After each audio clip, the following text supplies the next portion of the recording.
السلام علیکم خواتین و حضرات، آج ہمارا موضوع ہے رحم دلی۔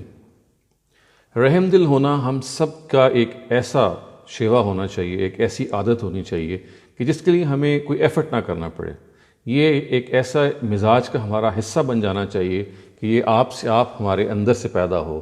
جب بھی ہم کسی کو مصیبت میں دیکھیں، جب بھی ہم کسی کو کسی قسم کی تکلیف میں دیکھیں تو یہ رحم دلی، یہ مہربانی کا رویہ، یہ دوسرے کا خیال رکھنے کا رویہ، یہ اچھا اخلاق ہمارے اندر سے صادر ہونا چاہیے۔ خواتین و حضرات، خاص طور سے اس رحم دلی کے مستحق وہ لوگ ہیں جو ہم سے بری طرح پیش آتے ہیں۔ اچھے لوگوں سے اچھا برتاؤ کرنا، ان سے رحم دلی کا رویہ اختیار کرنا بہت آسان ہے، لیکن برے لوگوں سے اچھا رویہ اختیار کرنا، برے لوگوں سے رحم دلی کا رویہ اختیار کرنا، برے لوگوں سے نیک دل ہونا، یہ اصل امتحان ہے۔ اور آئیے ہم یہ کوشش کریں کہ ہم اس امتحان میں پورا اتریں گے۔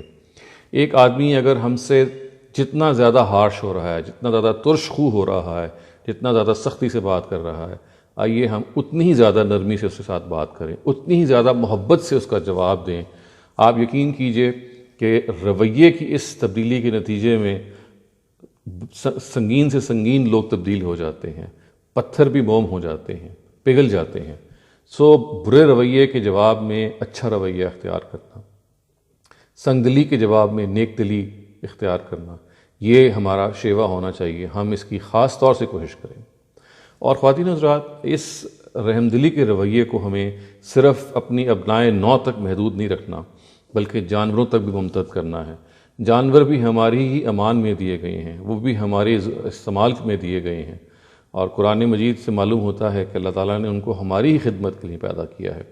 خواتین حضرات، خاص طور سے پالتو جانور، ہم ان کا خیال رکھیں، اور خاص طور سے ان کی ہیبیٹیٹ کا، یعنی جہاں پہ وہ فطری طور پہ کمفرٹیبل ہوتے ہیں، جو ان کی فطری انوائرمنٹ ہے، اسی میں ہمیں انہیں رکھنا چاہیے۔ اگر ہم وہ نہیں رکھ پاتے تو ہمیں پھر سوچنا چاہیے کیا ہم زیادتی تو نہیں کر رہے جانوروں سے۔ اسی طرح سے اسٹرے اینیملز ہیں، اس طرح سے بیمار اینیملز ہوتے ہیں، بیمار جانور ہوتے ہیں، یا وہ جانور ہوتے ہیں جو بھوک جن کی ضرورت ہوتی ہے۔ یہ سارے وہ پہلو ہیں جن کا ہمیں خیال رکھنا چاہیے۔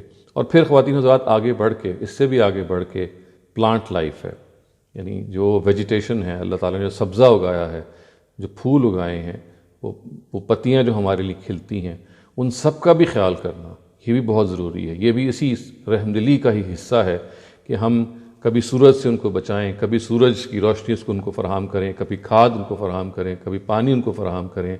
یہ بھی اتنا ہی ضروری ہے، کیونکہ وہ بھی بہرحال ایک درجے میں زندگی رکھتے ہیں۔ تو زندگی سے محبت، زندگی والوں سے محبت، جس میں زندگی پائی جاتی ہے، اس سے اچھا رویہ اختیار کرنا، یہ ہمارا امتحان ہے۔ اور خواتین حضرات، اگر ہم اس رحم دلی کا رویہ اختیار کریں گے، ہر شخص سے، ہر اس چیز سے جس سے ہمارا رابطہ پیدا ہوتا ہے، تو توقع ہے کہ اللہ تعالیٰ بھی ہمارے ساتھ وہ اسی رحم دلی کا مظاہرہ کریں گے۔ ہم اگر چاہتے ہیں کہ خدا ہم سے رحم دلی کا رویہ اختیار کریں، تو آئیے پہلے آگے بڑھ کے ہم اس رحم دلی کا مظاہرہ اور لوگوں سے کریں۔